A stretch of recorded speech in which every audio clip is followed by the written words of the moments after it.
Καλή σας μέρα. Good morning, ladies and gentlemen. I think we should proceed because the clock is ticking, and so we should not lose our time.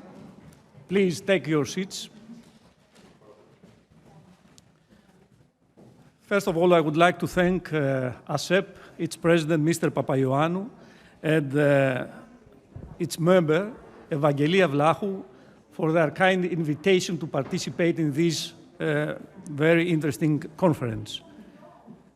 Further, I would like to congratulate the organizers of this conference and wish them every success. Today we are honored by the presence of distinguished speakers in this panel who are going to give us, let's say from a comparative perspective, their view on matters of staff selection. Staff selection either in international institutions or in national states. So before giving the floor to our distinguished guests, allow me to say a few words about staff selection based on the example of the United Nations, as well as my experience as a judge of the United Nations, a peace tribunal, dealing with these administrative disputes, and my capacity as judge here in Greece, President of the Court of Appeal, dealing also with such kind of disputes among others. Ladies and gentlemen, employees are the base of a strong and long-running organization. It is the employees who run any organization, what matter their level. This means that their strength, their commitment, and dedication, and their emotional connection with the organization cannot be judged as assets only in monetary value. Because of the above reasons, on the other hand, the most valuable resource of an international organization like the United Nations is its staff, and the same goes for every organization. Moreover, the aforementioned crucial importance of human capital for every international organization raises the stakes. Whoever seeks to become a staff member of an international organization should possess the qualifications and respect the core values of this organization. As these core values are reflected on the selection criteria established by the lawmaker of the organization and implemented by the administration, meaning the selecting boards.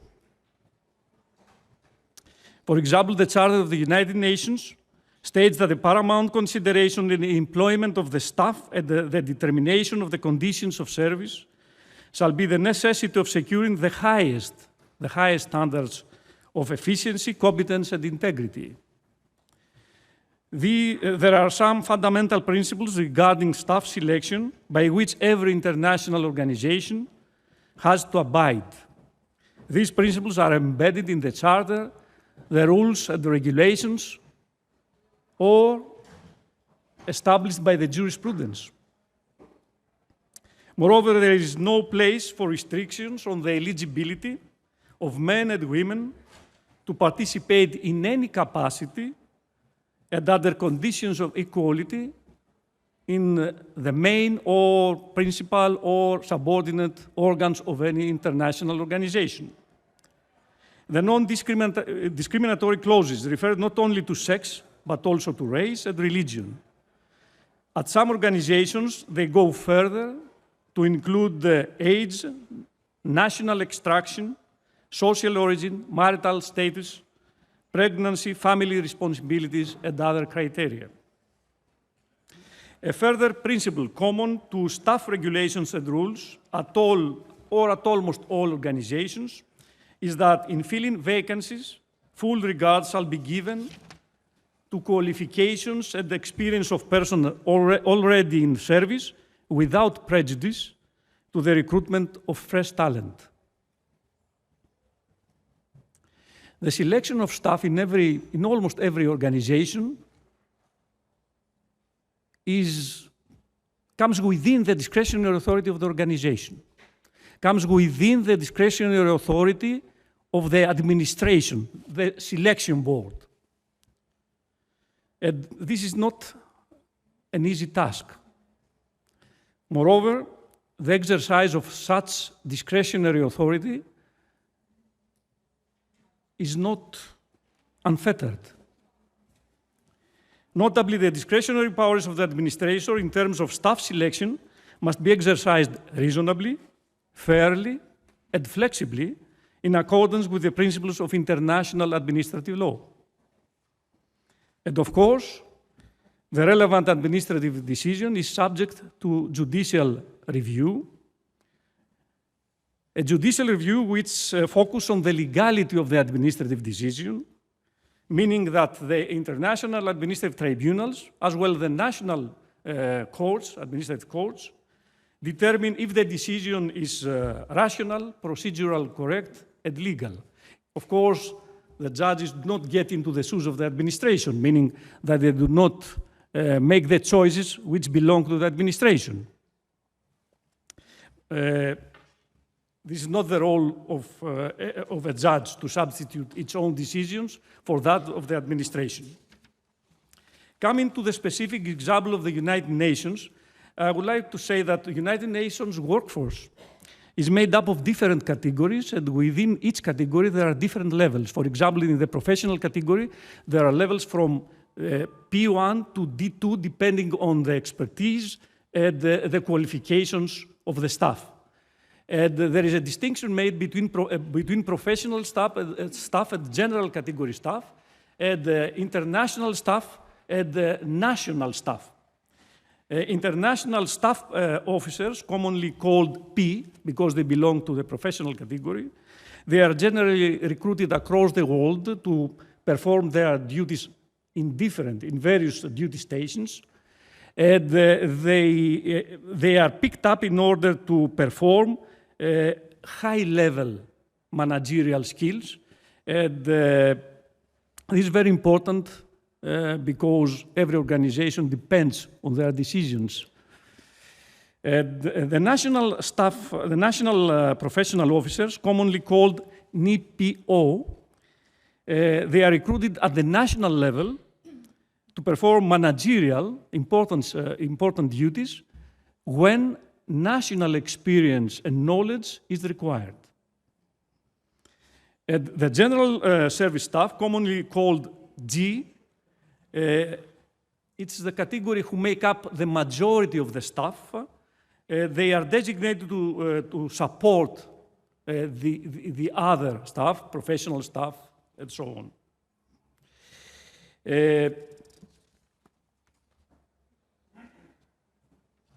So the qualifications required depend on the category of the staff. So when someone wants to become a member of the professional category, an advanced university degree is required, plus experience, of course. When it comes to the general service category, then a bachelor's degree is enough, plus experience.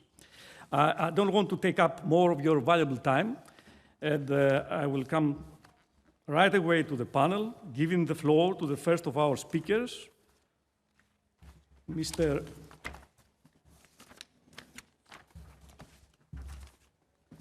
Stéphane Vanderveken, who is head of the Research, Innovation and Test Development of EPSO, European Personnel Selection Office, who is going to tell us about innovation and modernization in the area of international personnel selection, referring to the case of EPSO. You are having the floor, sir. Thank you very much. It's a great pleasure to be here. I want to thank ASEP, of course, for being part of this prestigious panel and audience. So thank you again. I will make this short presentation. You have heard about EPSO, but I just want to remind who we are. So we are a bit like you, I would say. We do the selection, we organize the selection for all these institutions. So practically, what does that mean? It means that in terms of activity, we have more or less between 20,000, 40,000 applicants per year. We make between 25, 35 competition. It depends. COVID had an impact on that. We usually invite 3,000 candidates in what we call the assessment center, so which is the part which is not based on qualification, but which is based on behavior, attitude, and other components. And amongst these 3,000, 1,000 more or less become laureate, so ready to be recruited by the different institutions. So when a candidate has to pass through testing, usually he or she has to pass through 6 to 10 tests. It depends on the competition. So you have, of course, the eligibility, which is all concerning the qualification, the diploma, the number of years of experience. I would say things that are easily verifiable. And then you go for the reasoning, the general mental capacity, capacity to reason, to have a discourse, to analyze. You have the general competencies, I will come to that. And then, of course, you have the field-related competencies, so those who are really related to the field for which the competition is exercised. And what we have had over the last years is what we can call a perfect storm, so actually several different things happening and all converging towards, I would say, a big change in the model. So clearly, for example, the video recorded interview, so the use of remote interviews, we didn't do that because of COVID. We did this in 2015. It was a success, it works well, but then for some reason, it was, I would say, not necessary to use it. So it was just dropped, like institution can do sometime. Things work well, but it's different from before, so we don't do it. So we did it, and it worked, but got forgotten. Then, of course, with the von der Leyen Commission, we have high on the agenda the digitalization, I would say, of our processes, and the European Green Agenda, of course. And I think we have to speak about that too, because we have to kind of be green in what we do. In 2019, we had an audit, an important performance audit of EPSO that can be consulted. And clearly, this audit was saying many things. I would say the good news was that EPSO is doing his job and that the competition model with the general competencies, everything is fine, but it's too slow. It takes too much time from the selection board members. And it is not reflecting always the needs of the different institutions, okay? So it has to be more customized and faster. Big data come in, and we were part of a project which was called Big Data and Psychology, Personality. So what to do with all this data that we have and that we don't use, okay? And how can we make our selection better?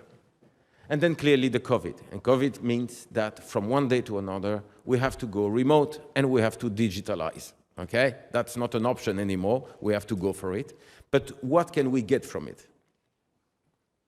So for us, clearly the performance is, like it was said before, it's a convergence of 4 different big aspects. You have the cognitive abilities, linguistic skills. It's important, especially in the EU, I would say, where we have this multilingual context. You have the behavioral competencies, the assessment center, how people do their job. You have the knowledge about the EU values, motivation. It's an important part. And then you have the technical expertise. And in fact, if you look at where is the diploma? Well, the diploma is in the technical expertise, but I mean, there is more than that, you see? And clearly the idea here is that this performance will always be assessed, assessing all these aspects. But from one profile to another, the importance of each circle might decrease or increase respect to the others. We also realized that our competency framework needed some refreshment, I would say. And clearly, you are seeing the one that will be ours as from next year. So you are amongst the first ones to see it. So it was a top-down approach, contrary to the first time we did it. It was bottom-up. This time it was really coming from the highest rank of the institution. And what you see, the differences are, I would say, a few. Number 3, information management. It's clearly there. Digital and data literacy is not something that we can afford to just ask 2 people to learn on the spot. We will need a certain capacity to deal with digital and data literacy from the onset. Self-management. People are teleworking, okay? People are away. They are not together, and they have to manage themselves. And management itself is changing because of that. Self-management will be a competency. Learning as a skill. Before, learning was very important, but a nice to have. Very important, but nice to have. Now it's a must, in the sense that you have to be able to learn if you want to survive in the new working condition that we will offer in the institution. And then you see the last one, entrepreneurship. Actually, you see that there is no more leadership. There is kind of leadership, but we called it entrepreneurship because we really want to have an attitude of our civil servants, which is towards making things happen, okay? Take on the challenge, go for the change. So we want to inject this kind of, and when I say we, it's not EPSO, it's again the directors, the general directors of the different institutions who say, we need this. I will speak very shortly about what we have done and what we will do. This is what we have done so far. So when we say we have to get on with technology, it's true, but sometimes technology is not so complicated. You know, it's really at reach. So, for example, we have decided to go for individual scoring. What does that mean? Instead of having a panel in an interview and then a single score, we ask to each member of the panel to put his own or her own score. Okay? Simple. I never miss an opportunity to speak about a great book that came out recently, which is called Noise by Daniel Kahneman, which speaks about the noise that is created in judgment in the court, amongst doctors, amongst engineers, and so on, because we merge too early. We should keep it split. We have more information. It's part of the big data, of course, but we have to use, for example, the opportunity to have more information about candidates than what we have before. Same number of jury members, same number of competency assessed, same number of tests, but more data, okay? And then we were forced to use what we call the open book, so we didn't have a way to keep safe our material for the testing. So we said, let's make it public before, just like universities did, okay? And actually we discovered that it works very, very well. So it's not just a fallback solution because of COVID, but it became our way to go. It's about diversity, it's about equality of treatment.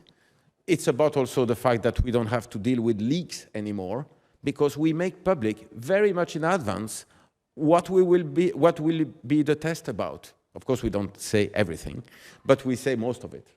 And that has a very important impact on the processes, on the length, and of course on the amount of work that is involved in test development, for example. And then we are working on 3 different ways to integrate. It depends. Algorithms, certainly. Artificial intelligence, in some cases. So the first one, this is one which is running already. So how can we manage the vast amount of data which is provided by candidates, and how can we manage it in an objective, efficient way? Well, of course, using algorithms, okay? So, for example, the Rank Talent Screener is a tool that is now made available to the jury, and it's the jury who decides how to fine-tune the different criteria, but then it's the tool doing the rank. And then the jury has to validate it.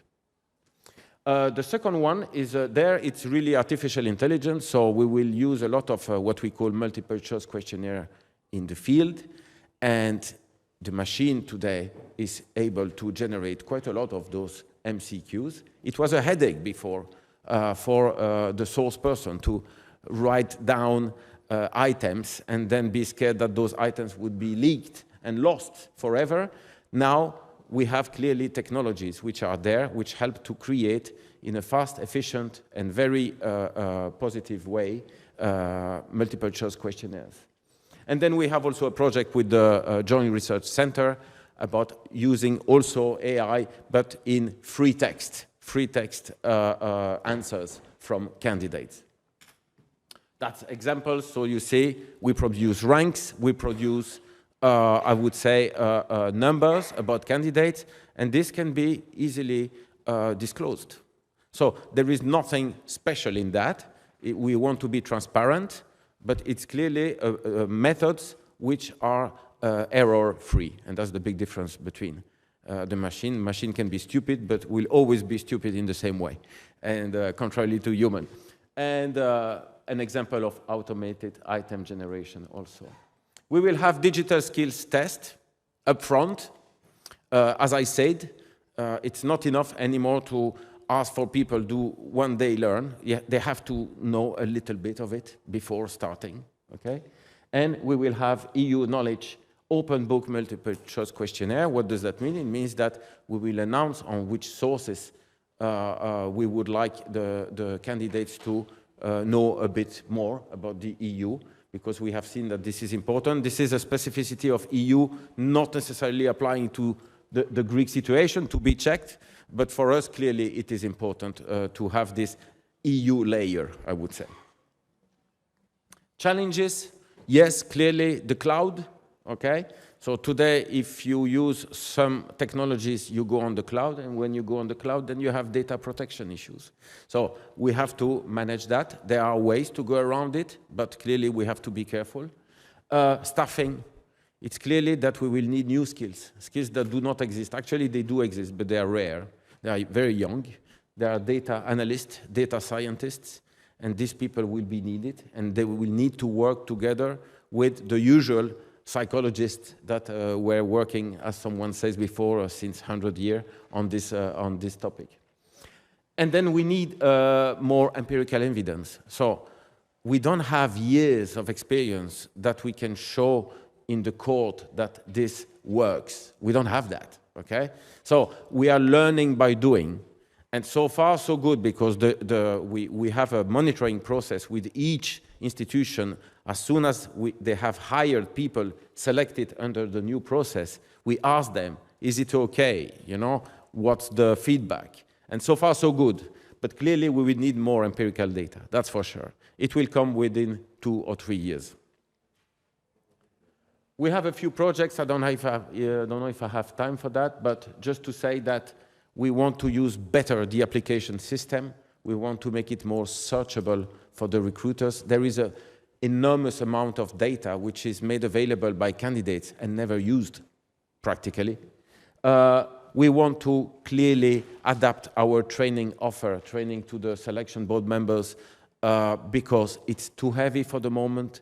It has to be more blended, mixed with e-learning, with other tools. We are having an eye on other options, like you have heard about gamification, data-driven screening tools, e-translation.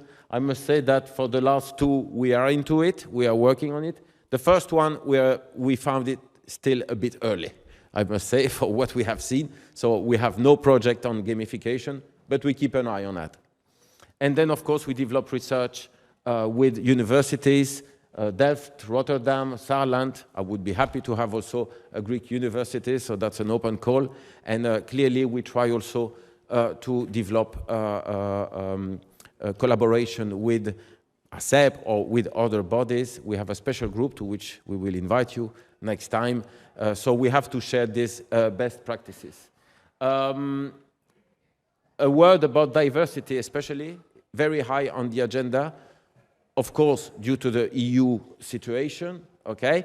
but clearly it is a topic. And diversity is one of the aspects that might constitute a severe critic to the use of computers, because we know that a computer is made by men, and man has the bad tendency to try to look for people like ourselves. So we have to be sure that it is bias-free. Outreach, clearly, special needs, we spoke about this, attractiveness. So how to make the career in the institution attractive?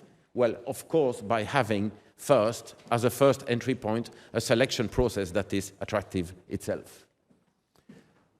Voilà, that was about the diversity. We have made a pilot survey that will be published soon, and we are planning to have other surveys like this because we want to keep this very high into the agenda. Thank you very much.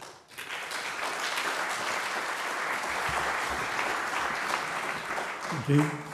Thank you, Mr. Vanderveken, for your interesting, for giving us this overview of the critical role of EPSO as the main, let's say, a trusted matchmaker between the European institutions and the candidates.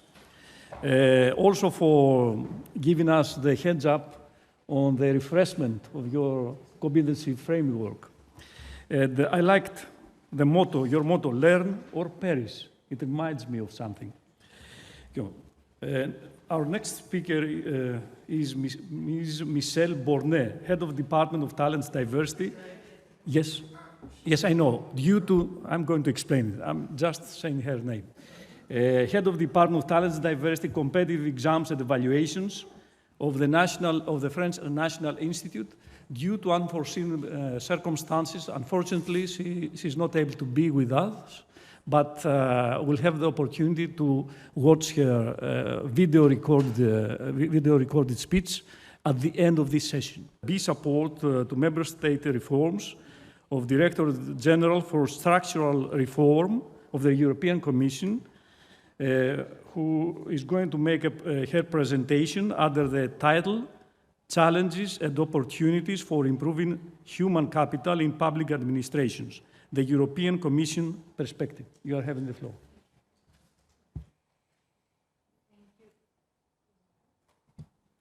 Thank you very much. Dear President of ASEP, distinguished guests, it's a great pleasure to be here with you and discuss the careers in modern public administration, the challenges and the perspectives for the future. The quality of public administrations is absolutely key. And I think that we have seen this in the context of the COVID-19 pandemic, and we see it more than ever today in the context of the tragedy occurring in Ukraine. Good governance is strongly dependent on professional and well-functioning public organizations. High-performance public administrations are built upon public bodies that are competent in carrying out their mandate, agile when the circumstances so dictate, that they must adapt and be resilient when confronted with external shocks that change the operating environment. And the COVID-19 pandemic has really illustrated the crucial role played by the public administrations. A study was published last year in the spring, which showed the correlation in between the economic impact of the COVID-19 pandemic and the quality of the public administration. In fact, the crisis has proven that the quality of public administration is more important than ever. Last year, in the spring, we have published a staff working document on supporting public administration in the EU member states to deliver reforms and prepare for the future. And we have illustrated the fact that, of course, the public administrations at national, regional, and local levels are the ones that deliver the responses to the crisis, that provide the services, that implement the reforms, manage the investments, and more generally, manage the public spending to create expected social value. They are the direct interface between the European Union, the citizens, and the businesses as they translate the European law and programs into concrete actions with long-term effects on the economic, social, and territorial cohesion, as well as on the technological progress. So the quality of public administration is a defining factor for the competitiveness of a member state, and therefore of the European Union as a whole. In other words, the public administrations are the foundations on which the EU builds its success. Therefore, the foundation needs to be extremely solid if the EU is to be strong. But the quality of the public administration varies in the member states. Some member states have score very high at world level in terms of government effectiveness, and others need to catch up, sometimes considerably. In parallel, even the best performing public administrations need to continue to adapt to the increasingly complex challenges of a rapidly changing world, sometimes in circumstances that no one could anticipate, like, for example, the Russian invasion of Ukraine. And the profound and unprecedented ongoing transformations, especially the changes in technology, demographics, and climate, present both challenges but opportunities as well for the public administrations, and they require continuous adaptations.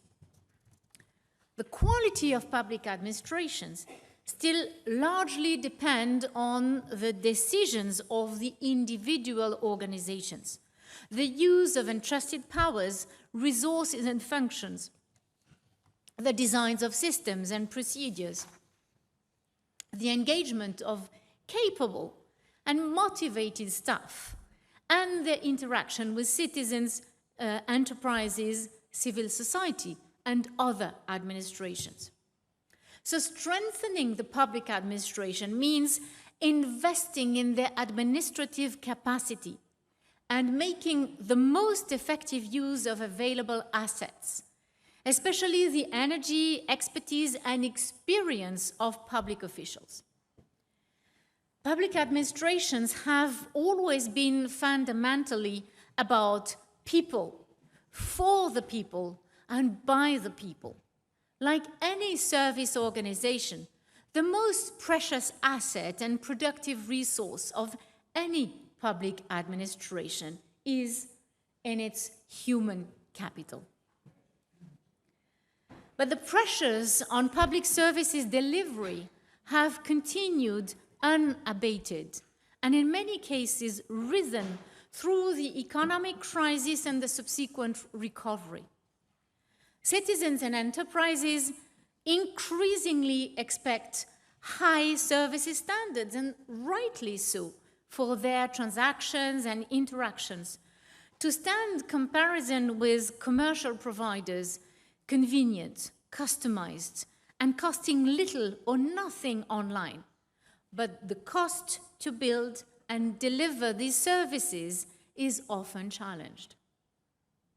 The combination of a smaller, more skilled but aging workforce and a digital society where citizens and enterprises increasingly expect the provision of online public services at their convenience creates a complex human resource management environment.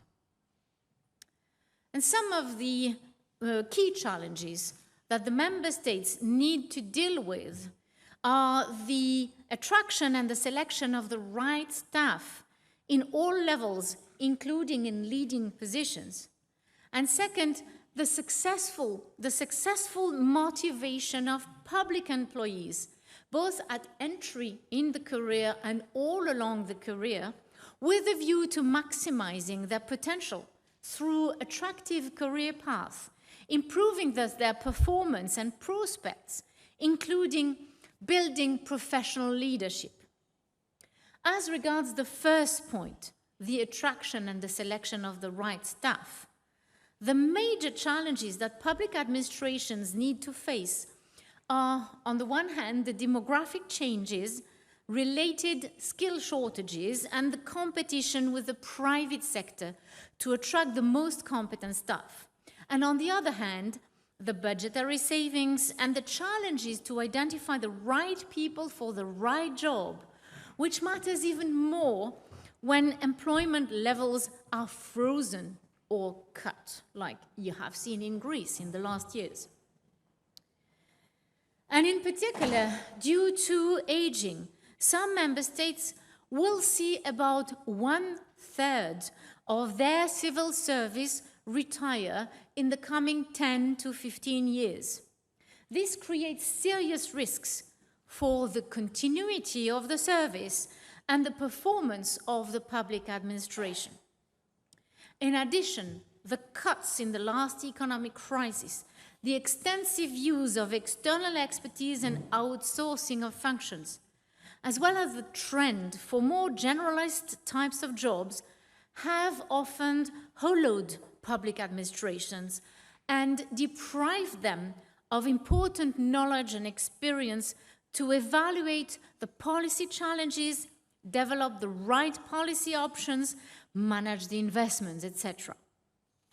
They have made them more dependent on the private sector. The competition for talent with the latter will intensify given the diminishing labor force due to aging and the relative lower attractiveness of public administration of the workplace. Changing types of jobs due to the digital transformation require the existing skill sets to be constantly updated. And the changing needs of the new generations in the workforce call for major reflections on how to attract and retain talent working for the public sector. From the perspective of the European Commission and DG Reform, based on the experience gained throughout the technical support that we have been providing in all the 27 member states in all policy areas, but also based on our analysis as the European Commission service coordinating the public administration and governance policy area, we consider that strategic workforce planning and transparent, merit-based recruitment of talent are two key elements that will define the ability of administrations to modernize themselves. In parallel, the strategies to attract and promote diverse talents to management positions need to be developed and reflected in inclusive selection processes. So the key question remains: what can be done to reach the right people with the attributes for public service, making vacancies as broadly known as possible?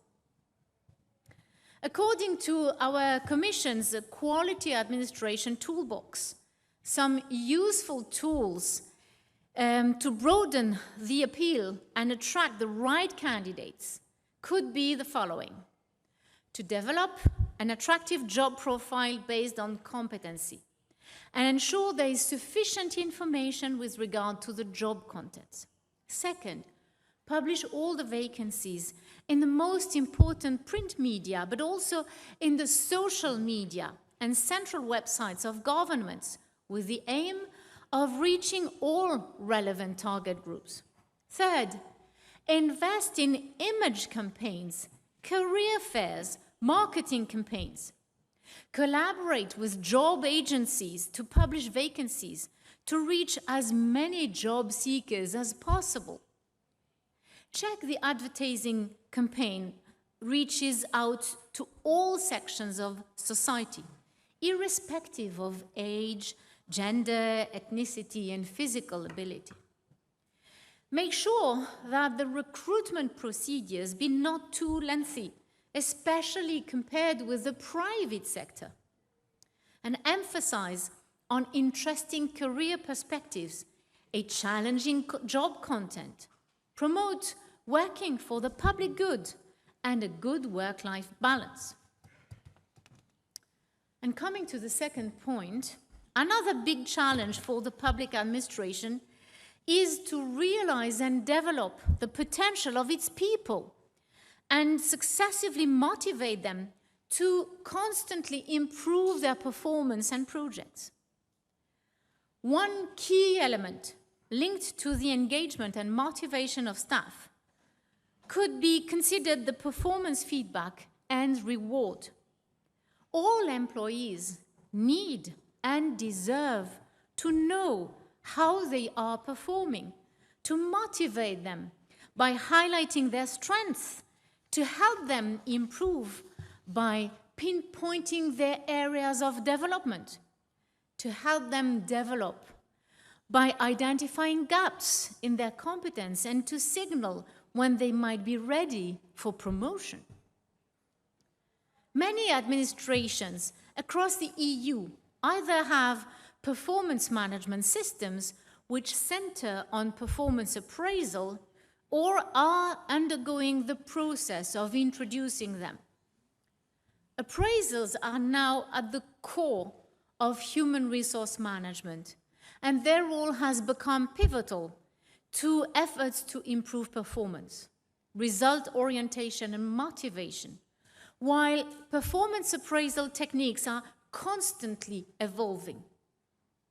In particular, some notable developments include a strong alignment of individual with organizational objectives, a trend towards simpler and shorter appraisal forms, more dialogue-based, participative employee interviews and target agreements, promoting employees' professional development and identifying training needs, or the use of 360-degree appraisals, whereby views on performance and competence are also sought from colleagues, peers within the public organization and colleagues from outside the organization who have worked with the public employee. The use or the parallel with the methods that are used in the private sector. Learning and development is the natural counterpart to performance feedback. The continual investment in people's skills at all levels throughout their whole career is an important prerequisite for maintaining and raising the productivity of our public administrations.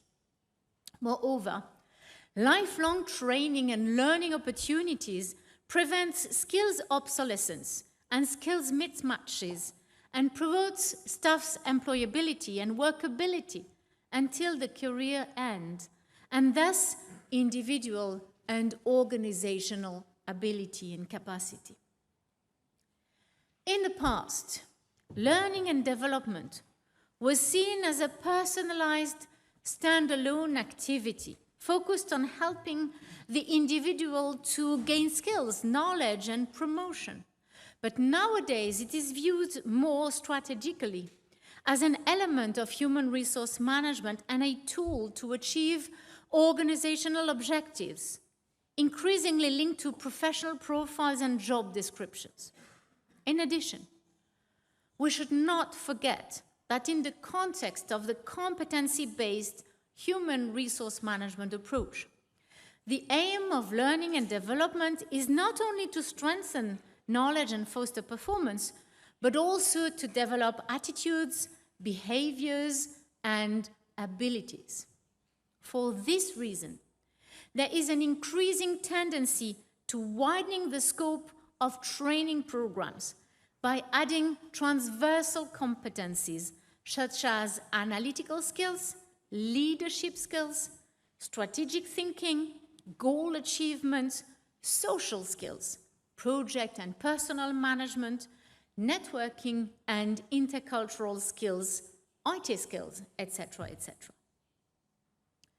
Nevertheless, whether administrations adopt performance appraisal or not, and regardless the type of learning opportunities offered by the public administrations to their employees, it is worth mentioning the critical role that the line managers play in implementing the human resource management system, motivating staff, and converting organizational objectives into operational performances. Effective direction from the top management is essential to achieving organizational objectives and outcomes. Leaders, in managing their human resources, managers can seek to control, constrain, enable, or empower their employees. In the first instance, this is about leadership, which should be demonstrated at all levels within a public administration. In overseeing the work of more junior grades, responding to citizens and businesses, and representing the administration with the external stakeholders. Public sector leaders should have certain competencies and skills to deliver effective leadership and organizational management. Today, public sector leaders are expected to be more performance-oriented and less process-compliant. They should have a managerial focus, leadership skills, innovation and communication focus, as well as professional competence. And these competencies are a real prerequisite for productive senior civil servants. The traditional values such as the hierarchy of control, conformity, and authorities' reposition are gradually being transformed into new cultural values within public administrations, such as openness, transparency, efficiency, effectiveness, and authority through leadership and managerial culture. Once the policy goals have been established, their operational achievement requires management that is competent and chosen on merit, with the powers and the autonomy to operate and the ability to adapt to the ever-changing environment. To help member states address the challenges that public administrations face today and will be facing increasingly, the Commission has developed a wide range of instruments over the years, from strategic and operational analysis to the design and the financing of reforms and investments, from the provision of evidence to advice and guidance from relevant stakeholders. I can give a concrete example of reforms that we have led on the ground. In Italy, we have supported the national authorities in reviewing the selection procedures for entry level. This has been very fruitful. In Ireland, we have supported the review of the civil service human resources. In Cyprus, we supported the introduction of a formal workforce planning. In Finland and Ireland, the work focused on improving strategic foresight to help adapt the public services. And lastly, in Greece, we have been providing continuous support to the national authorities in their efforts to create a more efficient staffing system for the public sector and enhance the efficiency and effectiveness of the performance assessment. To conclude, our public administrations are facing big challenges, but challenges can and should be turned into opportunities for reform and evolution by using the existing tools and through knowledge sharing and exchange of know-how.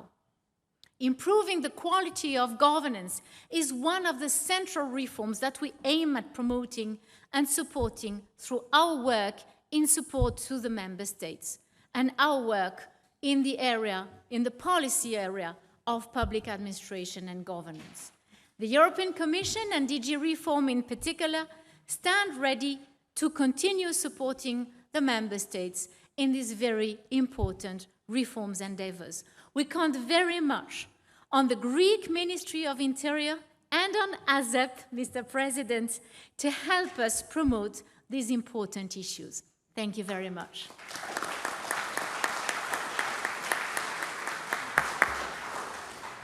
Okay. I would like to thank Ms. Berger for her excellent analysis of the challenges faced with by the European Commission in terms of staff selection and improvement of human capital. Now coming to the last speaker of our session, Mr. Gеώργιος Παπαγεωργίου, who is President of the Public Service Commission of the Cyprus Republic, who is going to tell us about πρόσληψη και ανέλυξη προσωπικού λοιπόν στη Δημόσια Υπηρεσία της Κύπρου, νέα εποχή, επένδυση στις ικανότητες και τις δεξιότητες. Κύριε Πρόεδρε, έχετε το λόγο.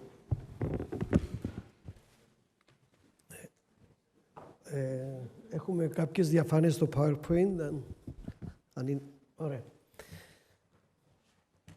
Επιτρέψτε μου πρώτα απ' όλα να ευχαριστήσω τον Πρόεδρο του ΑΣΕΠ, την Οργανωτική Επιτροπή, για την ευκαιρία που μας δίνει και πάλι, γιατί είναι η δεύτερη φορά που συμμετέχω σε αυτό το Διεθνές Συνέδριο, να συμμετάσχουμε στο Συνέδριο, να μοιραστούμε τους προβληματισμούς και τις αγωνίες μας, που στο τέλος, ακούγοντας όλους τους έγκριτους ομιλητές, είναι προβληματισμοί και ανησυχίες που μας προβληματίζουν όλους, ειδικά σε ένα τέτοιο σημαντικό κεφάλαιο όπως είναι οι νέες προκλήσεις και οι προοπτικές που αφορούν την πρόσληψη και ανέλυξη προσωπικού στη δημόσια υπηρεσία.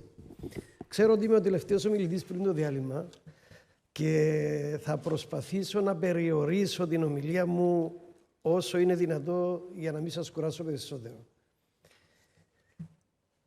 Το 2022 μπορεί να χαρακτηριστεί σαν σταθμός στην ιστορία της Κυπριακής Δημόσιας Διοίκησης σε ό,τι αφορά τις διαδικασίες πρόσληψης προσωπικού, πλήρωσης γενικά δημοσιοεπαλληλικών θέσεων, κυρίως στις ανελικτικές θέσεις και στις θέσεις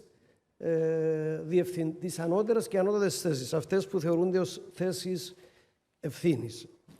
Πριν προχωρήσω όμως στην ανάλυση των νέων δεδομένων και των νέων ρυθμίσεων, επιτρέψτε μου μια πολύ σύντομη αναφορά σε σχέση με το ποια είναι η Επιτροπή Δημόσιας Υπηρεσίας. Λοιπόν, η Επιτροπή Δημόσιας Υπηρεσίας της Κύπρου είναι ένας συνταγματικός θεσμός. Έχει εγκαθιδρυθεί από το 1960, προβλέπεται από το Σύνταγμα. Μάλιστα κάποιες αναφορές που την αφορούν είναι στα θεμελιώδη άρθρα του Συντάγματος, δεν μπορούν να τροποποιηθούν, διότι είχε και την ευθύνη με βάση το Σύνταγμα του διαμερισμού των θέσεων μεταξύ Ελληνοκυπρίων και Τουρκοκυπρίων. Λοιπόν, εξού και ρυθμίζονται και ο διορισμός και ο τρόπος λειτουργίας της και πολλά συναφή θέματα από το ίδιο το Σύνταγμα. Ο Πρόεδρος της Δημοκρατίας έχει την εξουσία τη συνταγματική να διορίζει τον Πρόεδρο και τα μέλη. Υπάρχει ανεξαρτησία της Επιτροπής που διασφαλίζεται όπως και στους δικαστές του Ανωτάτου Δικαστηρίου και οι αποφάσεις της υπόκεινται μόνο στον ακυρωτικό έλεγχο του Ανωτάτου Δικαστηρίου. Η θητεία της Επιτροπής είναι εξαετής. Δεν μπορούν να απαυθούν ο Πρόεδρος ή τα μέλη της κατά τη διάρκεια της θητείας της, παρά μόνο όπως και στις περιπτώσεις δικαστών του Ανωτάτου Δικαστηρίου. Να πω ότι έχω την τιμή να προεδρεύω της Επιτροπής για δεύτερη εξαετή θητεία. Οι αρμοδιότητες της Επιτροπής φέρονται εδώ. Το κύριο μέρος των αρμοδιοτήτων της Επιτροπής ασφαλώς αφορά τις προσλήψεις και την πλήρωση του θέσεων. Εδώ είναι η ιστοσελίδα μας. Αυτή είναι η Επιτροπή, αφού δεν μπορούσαν να έρθουν, να τους γνωρίσετε μαζί με τον Πρόεδρο της Δημοκρατίας κατά την ημερομηνία του διορισμού. Όσοι ενδιαφέρεστε για περισσότερη πληροφόρηση θα τη βρείτε στην ιστοσελίδα μας που φαίνεται στη διαφάνεια αυτή, που περιέχει πλήρεις αναφορές και για τις αρμοδιότητες και για τις νομοθεσίες που εφαρμόζουμε, για τις προκηρύξεις. Ενδιαφέρει και τους Έλληνες πολίτες, διότι οι προκηρύξεις απευθύνονται σε όλους τους πολίτες της Ευρωπαϊκής Ένωσης, εκτός από κάποιες θέσεις που διασφαλίζονται μόνο για Κύπριους πολίτες, οπότε όλα βρίσκονται στην ιστοσελίδα μας. Λοιπόν, τώρα, πριν προχωρήσω στην ανάλυση των νέων ρυθμίσεων, θα πω δύο λόγια για το οργανωτικό πλαίσιο των θέσεων της δημόσιας υπηρεσίας, για να μπορεί να γίνει αντιληπτό το θέμα για το οποίο θα μιλήσουμε στη συνέχεια. Και θα περιοριστώ στις επιστημονικές θέσεις. Αυτή στα αριστερά είναι η υφιστάμενη δομή μέχρι σήμερα. Η νέα δομή, όπως έχει τροποποιηθεί ελαφρά με τις νέες ρυθμίσεις, είναι στη δεξιά πλευρά της διαφάνειας και η αλλαγή είναι στο κίτρινο μέρος. Το δεύτερο επίπεδο προαγωγής έχει αντικατασταθεί με επίπεδο αυτό που ονομάζονται πια θέσεις διατμηματικής προαγωγής. Τι είναι αυτό με απλά λόγια? Δεν ισχύει αυτό που ίσχυε μέχρι σήμερα, ότι στο επίπεδο αυτό προάγονται όσοι κατέχουν την πιο κάτω θέση στην συγκεκριμένη ιεραρχική δομή, αλλά δημόσιοι υπάλληλοι από όλο το φάσμα της δημόσιας υπηρεσίας, εάν και εφόσον έχουν τα προσόντα, μπορούν να αποταθούν.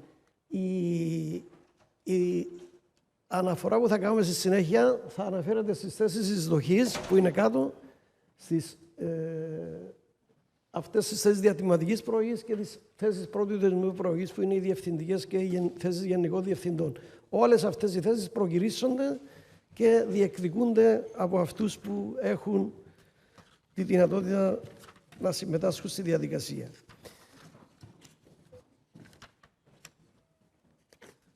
Θα παρακάμψω κάποιες αναφορές για να συντομεύσω την παρουσίαση μου.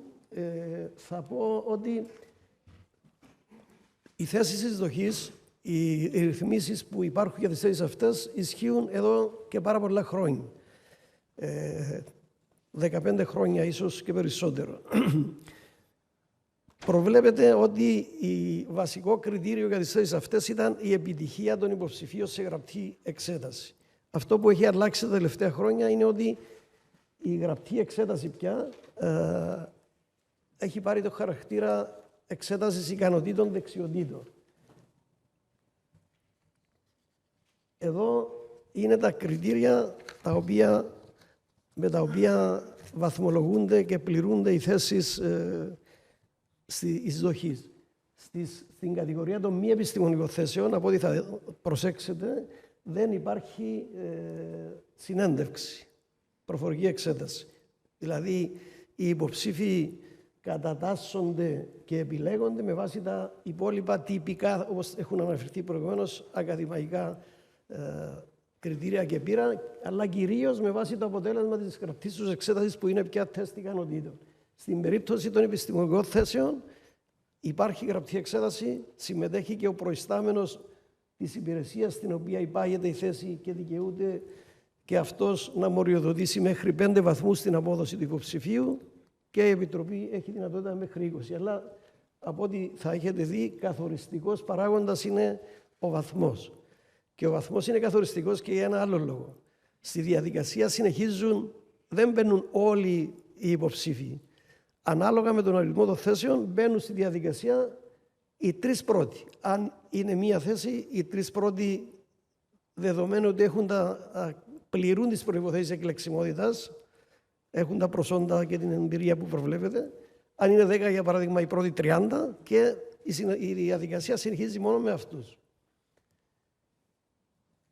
Λοιπόν, τώρα να πω ότι ξεκίνησε εδώ και αρκετά χρόνια η συζήτηση για το πώς θα μπορούσαμε ανάλογες ρυθμίσεις, αλλά προσαρμοσμένες στις απαιτήσεις των πιο ψηλών θέσεων, τις εφαρμόσουμε και στις ψηλές θέσεις στην ιεραρχία. Η συζήτηση, ύστερα που κράτησε 7-8 χρόνια, θα έλεγα, έχει τηλεσφορήσει ευτυχώς φέτος και έχουν εισαχθεί κάποιες αλλαγές, τις οποίες θα αναφέρω επιγραμματικά. Όπως και στις θέσεις εισδοχής προβλέπονται πια μετρήσιμα κριτήρια με προκαθορισμένες βαρύτητες, αναλόγως του επίπεδου της κάθε θέσης. Οι ανώτερες και οι διευθυντικές θέσεις προκηρύσσονται. Και όλοι οι ενδιαφερόμενοι μπορούν να υποβάλουν αίτηση. Για τις θέσεις αυτές μπορούν να υποβάλουν αίτηση άτομα που είτε είναι στην υπηρεσία είτε και εκτός υπηρεσίας. Ένα στοιχείο που είναι σημαντικό για τους σκοπούς της παρουσίασης είναι ότι οι αιτητές πια παραπέμπονται σε εξεταστικό κέντρο, το οποίο οργανώνει ή επιλέγει με τη διαδικασία των προσφορών η Επιτροπή Δημόσιας Υπηρεσίας. Δηλαδή η Επιτροπή έχει την ευθύνη να επιλέξει το κέντρο, είτε να το οργανώσει η ίδια, είτε να το επιλέξει με διαδικασία προσφορών. Το εξεταστικό κέντρο αξιολογεί τους υποψήφιους με σύγχρονες μεθόδους ή ασκήσεις που δυνατόν να περιλαμβάνουν γραπτές εξετάσεις ή για τη διαξαγωγή εξέτασης ικανοτήτων, δεξιοτήτων με ή χωρίς τη χρήση τεχνολογίας, ασκήσεις ρόλων, διερευνητικές ασκήσεις, παρουσιάσεις, μελέτες περίπτωσης με σκοπό τη διακρύωση και αξιολόγηση των δυνατοτήτων και των ικανοτήτων των υποψηφίων σε σχέση με την υποπλήρωση θέση. Δεν κρίνει τους υποψηφίους στη γενικότητα ποιος θεωρείται καλύτερος με γενικά κριτήρια, αλλά σε ποιο βαθμό μπορούν να ανταποκριθούν στις απαιτήσεις της συγκεκριμένης θέσης. Η διαδικασία ενώπιον του εξεταστικού κέντρου, πάλι με απόφαση της Επιτροπής που λαμβάνει υπόψη τον αριθμό των υποψηφίων που μπαίνουν στη διαδικασία και τον αριθμό των θέσεων, μπορεί να γίνει σε 2 στάδια. Αν οι υποψήφοι είναι πολλοί, έχει δυνατότητα η Επιτροπή να καθορίσει ότι θα περάσουν από μια διαδικασία τεστ ικανοτήτων πρώτα και αυτοί που θα κριθούν ότι έχουν συγκεντρώσει παρουσιάζονται να έχουν πιο ψηλό επίπεδο από τους υπόλοιπους σε ένα αριθμό που θα καθορίζεται, προχωρούν σε δεύτερο στάδιο στις δοκιμασίες που έχουμε αναφέρει προηγουμένως, που στην ουσία είναι δοκιμασίες κέντρου αξιολόγησης, appraisal center όπως είναι γνωστό διεθνώς. Μετά από αυτή τη διαδικασία τώρα, η Επιτροπή, η οποία έχει και την ευθύνη σύμφωνα με το Σύνταγμα να κάνει και την τελική επιλογή και το διορισμό προαγωγή των υποψηφίων, δέχεται στη διαδικασία ενώπιαν της, όπως και στις θέσεις εισδοχής που έχουμε αναφέρει, τριπλάσιο αριθμό των θέσεων. Το πώς καθορίζεται ο τριπλάσιος αριθμός είναι με βάση το πώς έχουν καταταγεί από το κέντρο αξιολόγησης. Η Επιτροπή υποβάλλει τους υποψηφίους, όπως προβλέπει ο νόμος, σε δομημένη συνέντευξη, χρησιμοποιώντας δομημένο έντυπο στο οποίο να καταγράφονται και όλα τα δεδομένα που πρέπει να καταγραφούν σε τέτοιες περιπτώσεις, όπως είναι η τεχνική επάρκεια και οι ικανότητες των υποψηφίων, τους βαθμολογεί και θα δούμε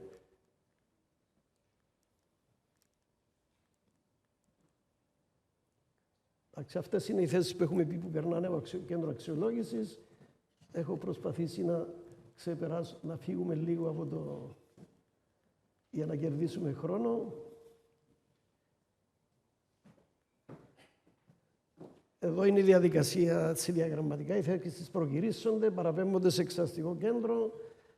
Το εξεταστικό κέντρο αξιολογεί, βαθμολογεί και κατατάσσει τους υποψηφίους. Παραπέμπονται στην Επιτροπή τριπλάσιος ο αριθμός, όπως έχουμε πει, υποβάλλονται σε προφορική συνέντευξη.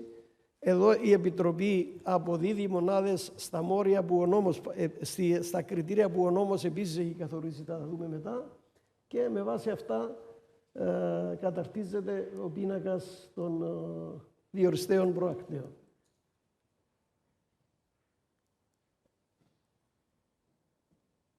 Θα αφήσω αυτό το μήνα και θα πάμε σε αυτό που εδώ συγκριτικά παρουσιάζονται τα κριτήρια και η μοριοδότηση που δίνεται στις θέσεις εισδοχής, που όπως έχουμε πει προϋπήρχαν, η διαδικασία προϋπάρχει, και των νέων ρυθμίσεων που ισχύουν για τις θέσεις αυτές τις ανώτερες και τις ανώτατες. Όπως θα δείτε, περίπου τα κριτήρια που εφαρμόζονται, στα οποία αξιολογούνται οι υποψήφοι, είναι πανοποιότυπα, διαφοροποιούνται όμως οι βαρύτητες.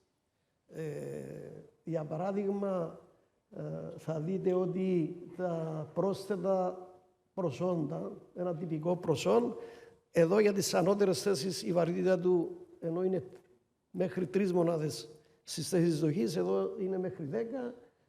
Η σχετική πείρα επίσης σε κάποιες υπάρχει μια αναβάθμιση και υπάρχει και μια διαφοροποίηση στις μονάδες που η Επιτροπή μπορεί να δώσει στα πλαίσια της προφορικής εξέτασης. Το τι συμβαίνει είναι μετά από την απόδοση των μονάδων σε όλα αυτά τα κριτήρια, οι υποψήφοι ταξινομούνται με βάση την τελική τους βαθμολογία, με πρώτον αυτό που έχει συμπληρώσει, έχει συγκεντρώσει καλύτερα την υψηλότερη βαθμολογία, και καταρτίζεται ο πίνακας με βάση τον οποίο προσφέρονται και οι θέσεις. Όπως προκύπτει από τον πίνακα, η αξιολόγηση και η βαθμολόγηση των υποψηφίων αποκτά πια, είχε για τις θέσεις δοχής, αποκτά και για τις υπόλοιπες θέσεις σημαντική βαρύτητα.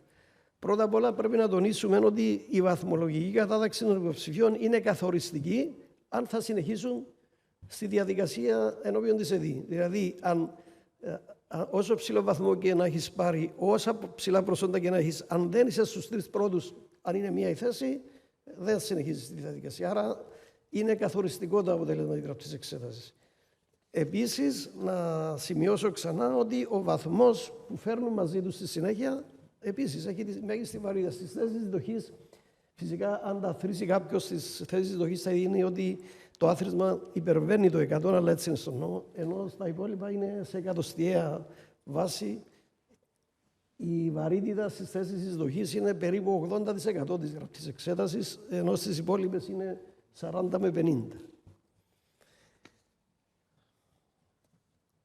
Με τις νέες ρυθμίσεις, όπως τις έχω έτσι συντομία αναφέρει, και τον καθορισμό των κριτηρίων, όπως έχουν περιληφθεί στην νομοθεσία και σε όλο πια το φάσμα του συστήματος πλήρωσης θέσεως στη δημόσια υπηρεσία, έχουν επιχειρηθεί και στοχευθεί διάφορα ζητήματα για τα οποία κατά καιρούς εδείχαν κριτική η Κυπριακή Δημόσια Υπηρεσία, ότι ήταν ένα συγκεντρωτικό σύστημα, εξακολουθεί να είναι λόγω του συντάγματος, ότι είχε πολύ υποκειμενισμό μέσα και ότι εστερεί το διαφάνειας. Τώρα, με τα στοιχεία αυτά, θέλουμε να πιστεύουμε ότι κάνουμε ένα βήμα μπροστά, θα το δοκιμάσει, θα δούμε, μέσω του οποίου το σύστημα γίνεται πιο διαφανές, βασίζεται πια σε αντικειμενικά κριτήρια, αλλά και αξιοκρατικά, αφού, όπως έχουμε αναφέρει, η μεγαλύτερη βαρύτητα δίνεται κατά πρώτον λόγο στο αποτέλεσμα των εξετάσεων ικανοτήτων, δεξιοτήτων του υποψηφίου και κατά δεύτερο στην προφορική εξέταση συνέντευξη, όπου επίσης σε μεγάλο βαθμό αυτό που εξετάζεται είναι οι ικανότητες και οι δεξιότητες του υποψηφίου και όχι το τι γνωρίζει, τι προσόντα έχει. Όπως είναι προφανές, επιχειρούμε να μπούμε πια σε μια νέα εποχή. Η καταλληλότητα των ψηφίων, όπως φαίνεται και από τις δοκιμασίες τις οποίες υποβάλλονται κατά κύριο λόγο πια, κρίνεται όχι με το τι γνωρίζουν, ούτε με τι ακαδημαϊκές επιδόσεις και εμπειρίες έχουν. Αυτός ο άξονας που έχει γίνει αναφορά για αυτόν προηγουμένως, τυπικά κριτήρια ικανότητες, competencies, φαίνεται πια να μετακινούμαστε προς τη δεξιά πλευρά του άξονα, προς τις ικανότητες, δεξιότητες. Τώρα, αυτό όμως είναι και το μεγάλο στοίχημα που έχουμε να κερδίσουμε σε αυτή τη νέα μεγάλη προσπάθεια. Για να καταστεί επιτυχές αυτό το εγχείρημα, για μένα το πρώτο και σημαντικό στοιχείο που προϋπόθεση καλύτερα που πρέπει να προϋπάρξει, θα πρέπει, αφού μιλούμε για ικανότητες, δεξιότητες για κάθε θέση ή κάθε ομάδα θέσεων, θα πρέπει να γίνει πια λεπτομερής και ενδελεχής ανάλυση όλων των δεδομένων που αφορούν τη θέση, προκειμένου να διαπιστωθούν, να διαγνωστούν, να διαπιστωθούν, να καταγραφούν ποιες είναι αυτές οι δεξιότητες και ικανότητες τις οποίες αναζητούμε και για τις οποίες θα κριθεί ο υποψήφιος αν είναι ικανός ή όχι. Το δεύτερο, και αυτόν δεν αφορά μόνο το επίπεδο της θέσης. Κατανοητό ότι διαφορετικές δεξιότητες και ικανότητες πρέπει να έχει ένας γενικός διευθυντής, ένας πρέσβης, ένα μεσοδιευθυντικό στέλεχος. Να πω παρεμπιπτόντως εδώ ότι στην Κύπρο η Επιτροπή έχει την ευθύνη πλήρωσης. Όλες οι θέσεις είναι δημόσια επιλογές. Δεν υπάρχουν γενικοί γραμματείς, όπως γνωρίζουμε στην Ελλάδα, που διορίζονται από την κυβέρνηση, από την εκάστοτε κυβέρνηση. Διορίζονται κάποιοι σύμβουλοι, αλλά δεν μπαίνουν στο σύστημα καθόλου. Όλες οι θέσεις είναι δημόσια επιλογές. Αυτό είναι κατάλοιπο του αγγλοσαξονικού συστήματος που υπήρχε παλιά, που προέβλεπε την ουδετερότητα της δημόσιας υπηρεσίας στις εναλλαγές. Έτσι ισχύει, γι' αυτό έχω αναφέρει και τους πρέσβεις. Κάποιοι μπορεί να ακούγεται λίγο παράξενο, αλλά και τους πρέσβεις και τους διευθυντές των κλινικών και τους γενικούς διευθυντές τους επιλέγει και τους διορίζει η Επιτροπή. Επομένως, οι δεξιότητες και ικανότητες που πρέπει να έχει κάποιος κρίνονται σε σχέση και με το επίπεδο της θέσης, αλλά κρίνονται και από το περιεχόμενο της θέσης. Δηλαδή, αν πάρουμε 2-3 διευθυντικές θέσεις, για παράδειγμα, ο διευθυντής του τμήματος πληροφορικής, της μηχανογράφησης, της μηχανοργάνωσης, ο διευθυντής του τμήματος πρόνοιας και ο πρέσβης, ασφαλώς πολύ διαφορετικές δεξιότητες. Πέρα από κάποιες κοινές, πρέπει να έχουν και πολύ διαφορετικές δεξιότητες. Αυτό είναι το ένα στοιχείο, η μια προϋπόθεση που πρέπει να υπάρξει για να λειτουργήσει σωστά το σύστημα. Η δεύτερη, που ίσως είναι και σημαντικότερη, είναι η ικανότητα των εξεταστικών κέντρων και των εξεταστών να ετοιμάζουν έγκαιρα εξεταστικά δοκίμια που πραγματικά να μετρούν τον βαθμό κατοχής από τους υποψηφίους στις ικανότητες και τις δεξιότητες αυτές. Διαφορετικά, θα έλεγα ότι θα έχουμε εξαιρετικές δυσκολίες να πετύχουμε αυτό το μεγάλο βήμα το οποίο επιχειρούμε. Έχουμε κάποιες εμπειρίες από τις θέσεις εισδοχής, αλλά εκεί τα πράγματα δεν είναι τόσο, θα έλεγα, καθοριστικά ή τόσο κρίσιμα όσο να επιλέγεις γενικούς διευθυντές και διευθυντές. Οι νέες ρυθμίσεις τίθενται σε ισχύ από 1η Πρώτου του 2024. Και έτσι έχουμε κάποιο διάστημα και αυτή την περίοδο εργαζόμαστε προς την κατεύθυνση αυτή. Ασφαλώς, όπως όλοι αντιλαμβάνεστε, δεν θα ανακαλύψουμε τον τροχό στην Κύπρο. Μελετούμε τις εμπειρίες διαφόρων όλων χωρών. Έχουμε συνεχή διάλογο με την EPSO και αντλούμε εμπειρία. Και πέραν αυτού, αρρωγός μας είναι και η Διεύθυνση Στήριξης Διαρθρωτικών Μεταρρυθμίσεων, η DG Reform, η οποία μας έχει εγκρίνει ένα πρόγραμμα επιδότησης της όλης προσπάθειας μας, και με την ευκαιρία θα ήθελα να ευχαριστήσω ιδιαίτερα τη φίλη Nathalie Berger που είναι εδώ και μας στηρίζει σε αυτή τη μεγάλη προσπάθεια. Ευχαριστώ. Προσπάθησα να περιορίσω την ομιλία μου σε αυτά που θεωρούσα τα απολύτως απαραίτητα. Είμαι στη διάθεση σας, αν υπάρχει χρόνος φυσικά, για οποιαδήποτε απορία. Ευχαριστώ πολύ. Λοιπόν, ευχαριστούμε κύριε Πρόεδρε. Μάθαμε ενδιαφέροντα πράγματα, όντως. Μάθαμε ενδιαφέροντα πράγματα και από άποψη συνταγματικού δικαίου, αλλά και από άλλες απόψεις. I think it's time for Ms. Bornert.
Évaluations. Voilà, préalablement à mon... Bonjour, je suis Michèle Bornert, je travaille à l'Institut national du service public au sein de la direction des enseignements et de la recherche. Et je Παρακαλώ, δεν υπάρχει ήχος. Δεν υπάρχει ήχος αυτό που βλέπουμε. Voilà, préalablement à mon propos qui traitera d'une part de l'actualité de la réforme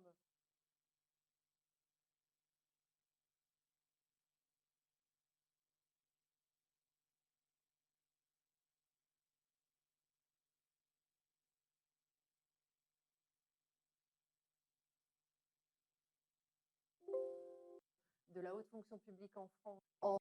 Bonjour, je suis Michèle Bornert, je travaille à l'Institut national du service public au sein de la direction des enseignements et de la recherche et je dirige le département de la diversité des talents, des concours et des évaluations. Voilà, préalablement à mon propos qui traitera d'une part de l'actualité de la réforme de la haute fonction publique en France, puis des missions qui ont été attribuées à l'INSP en matière de recrutement et de diversification des profils des candidats recrutés. Je voulais simplement revenir sur quelques éléments essentiels donc, qui caractérisent la fonction publique en France. Donc, sachez qu'elle représente 5,7 millions de personnes, qu'il y a 3 volets dans la fonction publique. La fonction publique d'État pour les services civils et militaires, la fonction publique territoriale qui regroupe les agents des communes, des départements et des régions, et également la fonction publique hospitalière pour les établissements de soins, les établissements médico-sociaux. Donc, sachez également que dans la fonction publique, il y a 3 catégories d'emplois, les catégories A, B et C. Donc, la catégorie C regroupe les agents qu'on appelle des personnels d'exécution. Les catégories B sont des cadres intermédiaires. Les personnes qui relèvent de la catégorie A sont des personnes chargées de la conception et de l'encadrement des activités. Il y a également une autre catégorie que l'on appelle la catégorie A+, et donc qui concerne la haute fonction publique de l'État, même si elle n'a pas d'existence au sens réglementaire ou légal du terme. Et donc c'est bien de cette catégorie A+, donc au sein de la haute fonction publique, que relève le corps des administrateurs de l'État dont je vous parlerai tout à l'heure. Sans attendre, je vais en quelques mots vous parler de l'actualité de la haute fonction publique en France, puisqu'il y a une réforme de la haute fonction publique qui a été initiée l'année dernière.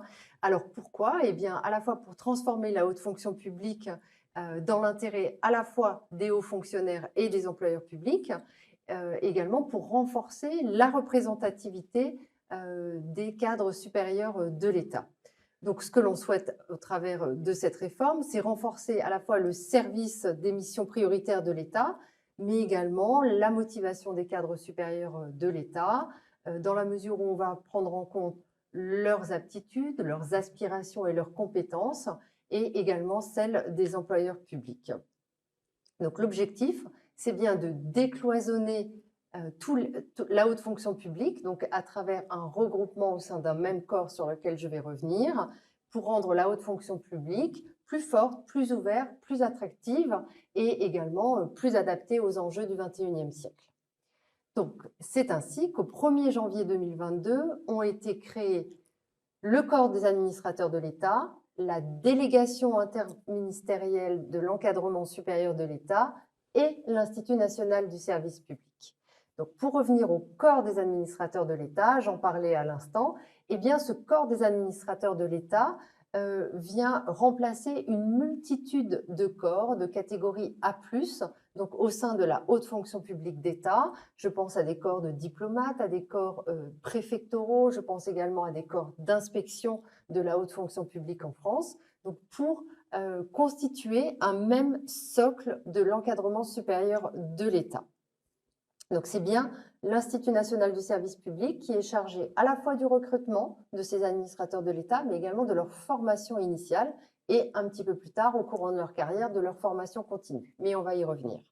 Donc, sachez que le corps des administrateurs de l'État a été créé pour vraiment décloisonner les parcours, les carrières, pour qu'il y ait une meilleure cohésion interministérielle, une plus grande équité également dans la gestion des ressources humaines et aussi donner un coup de pouce à la diversification des parcours. Donc, le corps des administrateurs de l'État est rattaché au service du Premier ministre.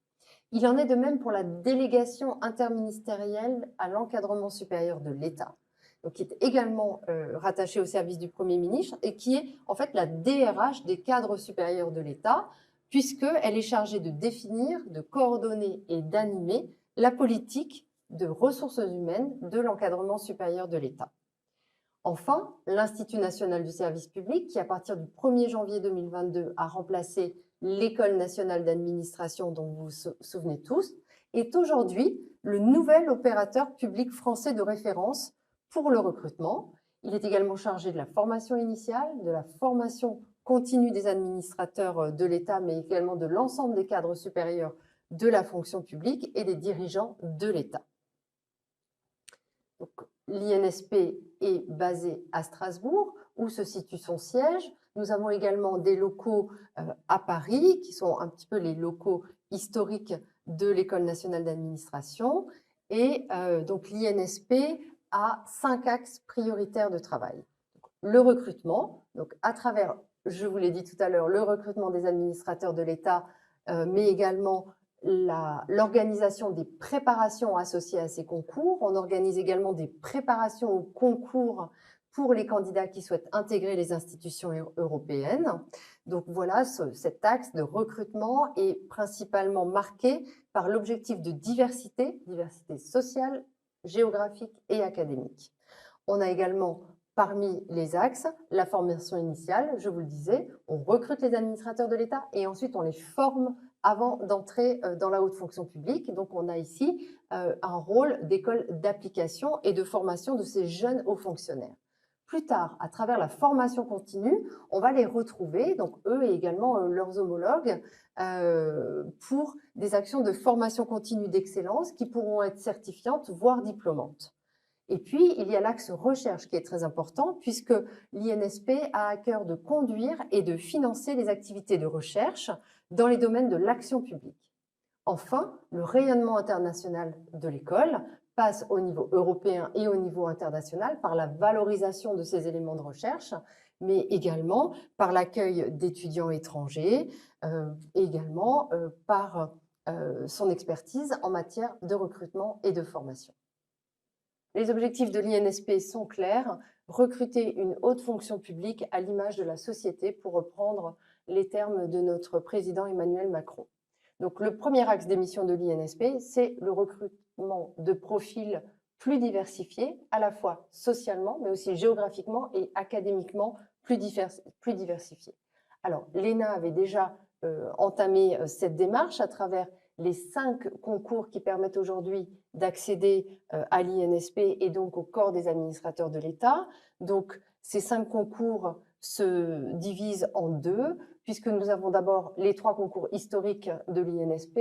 D'abord, le concours que l'on appelait par le passé le concours étudiant, puisqu'il s'adresse aux personnes qui sont en fin d'études, après à minima 3 années d'études supérieures après le baccalauréat. Nous avons également le concours interne qui s'adresse aux agents publics ayant déjà 4 années de service public sans condition d'âge ni condition de diplôme. Et puis le 3e concours qui s'adresse après 8 années d'exercice aux personnes du secteur privé, mais également aux responsables d'associations et aux élus locaux. Voilà, donc à côté de ces 3 concours historiques, on a actuellement 2 concours expérimentaux. Le premier a été créé il y a 3 ans, c'est le concours réservé aux titulaires d'un doctorat. Donc nous souhaitons par ce biais recruter de nouveaux profils dans la haute fonction publique avec des domaines d'expertise qui sont extrêmement pointus, voire scientifiques, dans la mesure où nous avons 3 spécialités, naturellement la spécialité des sciences humaines et sociales, mais également les sciences de la matière et de l'ingénieur et les sciences de la vie. Donc voilà pour le concours docteur dont je vous reparlerai tout à l'heure. Et le second de nos concours expérimentaux est le concours talent dont je vous parlerai tout à l'heure. Ce concours talent est réservé aux personnes qui sont recrutées au sein des classes préparatoires talent créées l'année dernière également dans le cadre de cette réforme de la haute fonction publique. Donc nous avons à la fois des épreuves d'admissibilité et des épreuves d'admission. Elles sont extrêmement exigeantes et sélectives. Donc il faut savoir que pour les concours historiques, donc le concours externe, le concours interne, le 3e concours, nous avons un nombre d'épreuves assez considérable. Donc 5 épreuves d'admissibilité, 5 épreuves d'admission. Pour le concours docteur, ce concours expérimental donc, connaît une adaptation des épreuves, puisque pour le concours docteur, il n'y a qu'un seul écrit, qui est une note d'analyse et de proposition, et il y a 2 €, dont une épreuve d'entretien avec le jury d'1 heure, donc où le candidat va devoir démontrer au jury quelle est sa transposabilité dans des fonctions administratives au sein de la haute fonction publique. Et on a également une épreuve de questions internationales et européennes qui se déroulent en anglais. Donc voilà pour ce concours expérimental. Donc, il s'agit aujourd'hui pour nous de réformer les voies d'accès, mais également les épreuves des concours pour arriver à cet objectif de diversification sociale, géographique et académique. Donc, deux objectifs, à la fois maintenir un taux de sélectivité élevé et attirer de nouveaux profils. Donc, comment? Donc, en travaillant sur les voies d'accès. Donc, par exemple, au troisième concours, il n'y aura plus besoin de justifier de 8 années d'exercice, mais déjà de 5 années d'exercice. Donc, on pense attirer de nouveaux publics par ce biais. On a également pour but de pérenniser à la fois le concours réservé aux docteurs et le concours talent, sur lequel je reviendrai, et également d'intégrer ce qu'on appelle le concours d'Orient. Donc, le concours d'Orient, c'est pour l'instant un concours qui permet au ministère des Affaires étrangères français de recruter des diplomates parlant des langues rares. Donc, ces personnes ont vocation à devenir des administrateurs de l'État et à l'avenir, donc dès l'année prochaine, c'est l'INSP qui procédera au recrutement de ces profils. On a également le souhait de réformer les épreuves des concours pour que ces concours soient plus attractifs et attirent ces nouveaux profils. Donc, comment? Eh bien, par la professionnalisation de certaines épreuves, puisque, par exemple, le concours interne et le troisième concours s'adressent à des personnes qui ont une expérience professionnelle, que ce soit dans le secteur public ou dans le secteur privé, donc en donnant une visée plus professionnelle à certaines épreuves, ce qui sous-entend également pour ces profils un travail de révision et de préparation des concours qui soit moins considérable et qui permette à ces personnes de se dire « pourquoi pas moi ». On a également le souhait d'orienter les épreuves d'admission qui sont actuellement au nombre de 5, avec des épreuves techniques, une épreuve d'entretien et une épreuve qui mesure la capacité du candidat à interagir. Donc, on a également le souhait en fait d'axer toutes les épreuves d'admission, donc qui seront limitées en fait à 3, sur la personnalité du candidat, ses motivations, son parcours, mais également ses qualités relationnelles. Donc, on fait vraiment un focus sur les candidats admissibles au stade de l'admission, donc sur la personnalité elle-même du candidat. En parallèle, nous avons initié depuis un certain nombre d'années un certain nombre d'actions qui permettent également de travailler progressivement à la diversification des recrutements. Donc, à la fois par le biais de la formation des jurys, mais également par la composition des jurys. Donc, j'en veux pour preuve la formation des jurys. Il faut savoir que tous les membres de jury des épreuves orales suivent une formation qui a pour but de les sensibiliser à la lutte contre la discrimination et les biais sociaux. Donc, à travers une formation de 2 heures, on les sensibilise à un certain nombre d'enjeux, mais à un certain nombre aussi de biais, puisque nous tous sommes pétris de biais, d'a priori, afin que les candidats puissent bénéficier d'une parfaite égalité de traitement et d'une parfaite également objectivité dans l'évaluation. Nous faisons également très attention à la parité dans la composition des jurys. Alors, parité femmes-hommes, bien sûr. Sachez également que pour les présidences des jurys de concours, il y a une alternance homme-femme qui est obligatoire. Et nous faisons également très attention à ce que cette mixité se propage jusqu'aux origines professionnelles de nos jurys, puisqu'il y a à la fois des praticiens de la haute fonction publique, qu'ils soient administrateurs de l'État, qu'ils soient anciens élèves de l'INSP ou non, mais également des universitaires, des responsables associatifs et des représentants du secteur privé. Donc tout cela dans l'objectif de croiser les regards. Voilà. Je reviens au concours talent, puisque là, nous avons des viviers à mobiliser, des personnes qui jusqu'à présent ne sont pas dans les cursus de préparation extrêmement favorables dont bénéficient souvent les candidats qui sont amenés à nos concours.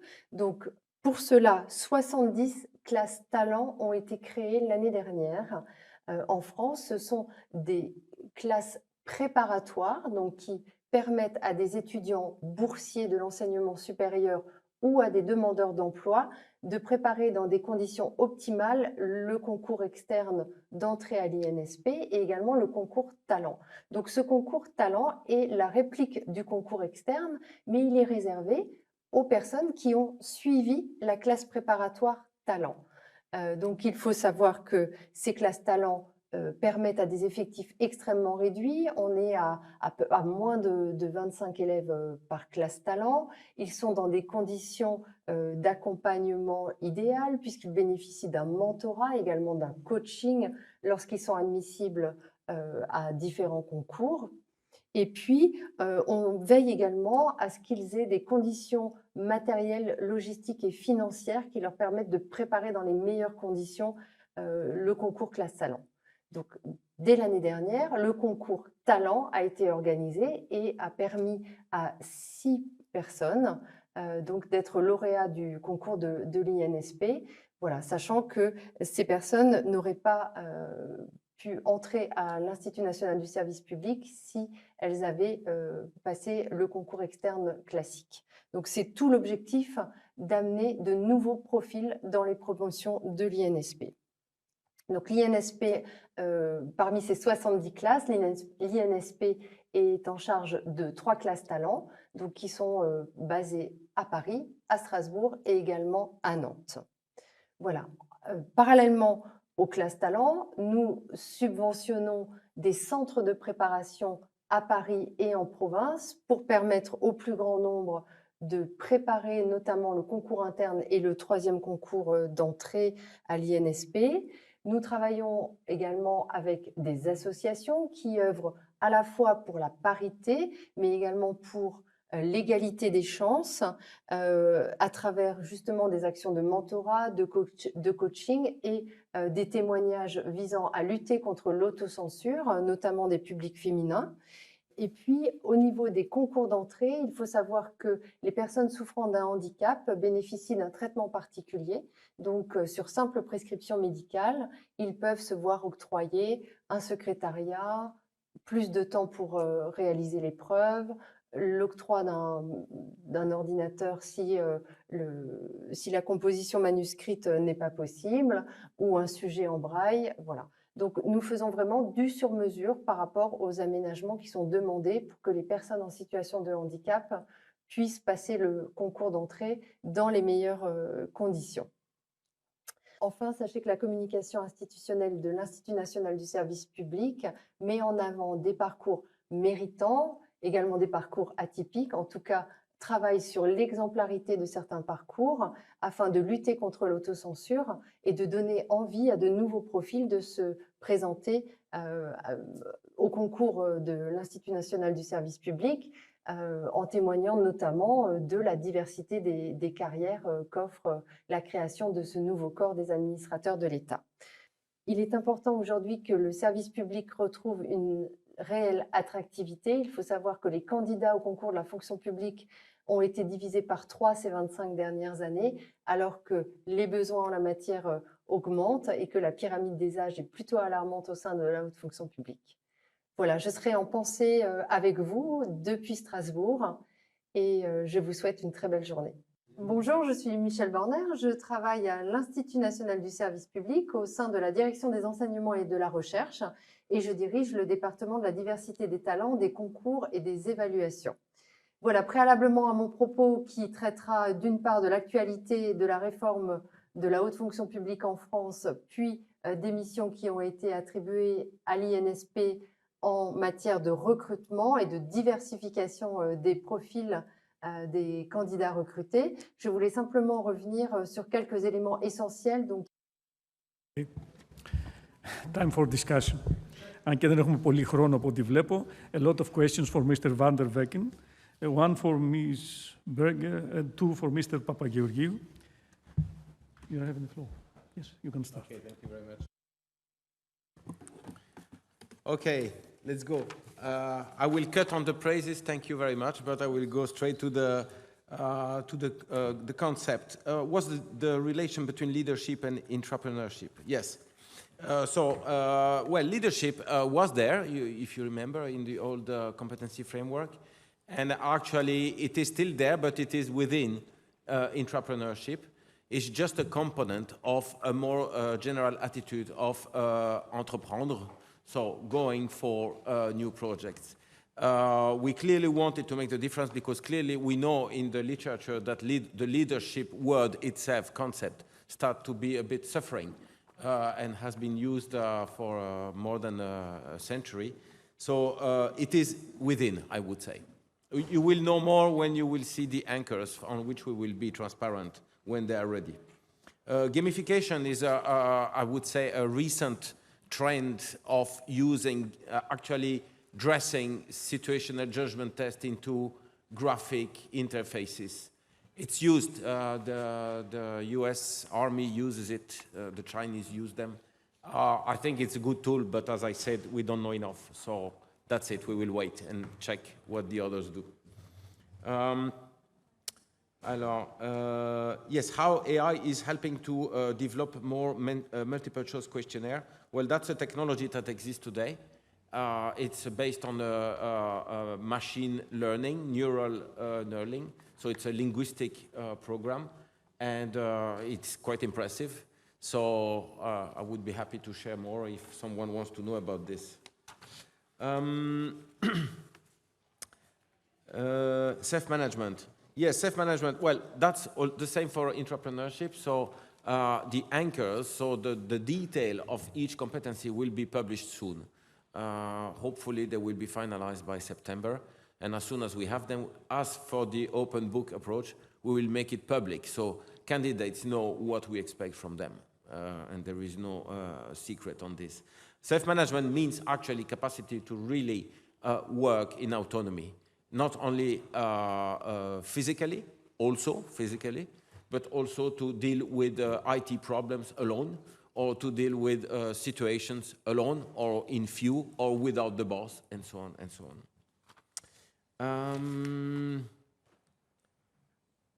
Yes, the testing in the secretary competition. It's true that we changed tests from one year to another, not so much, a little bit, but we try to adapt actually to the needs. That's the situation. I see that you will have one.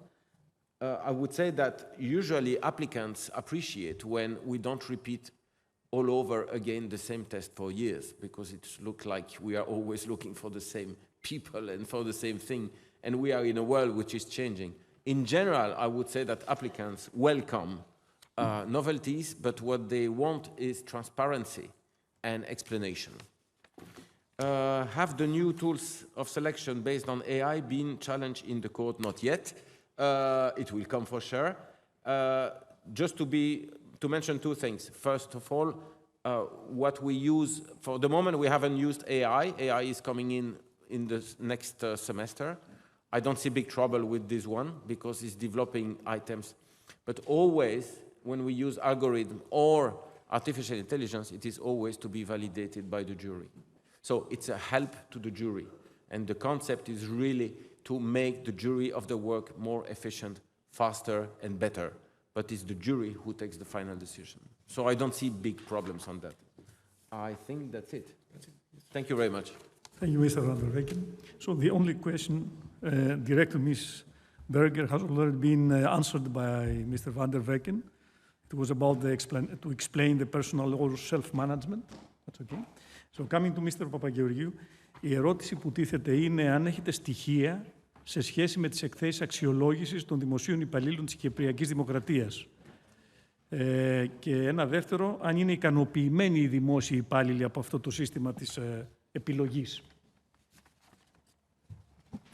Το πρώτο θέμα να πω ότι και στην Κυπριακή Δημοκρατία, όπως έχω αντιληφθεί και στην Ελλάδα αλλά και σε άλλες χώρες, το σύστημα αξιολόγησης των δημόσιων υπαλλήλων είναι ένα σύστημα που νοσεί. Έχουμε στοιχεία.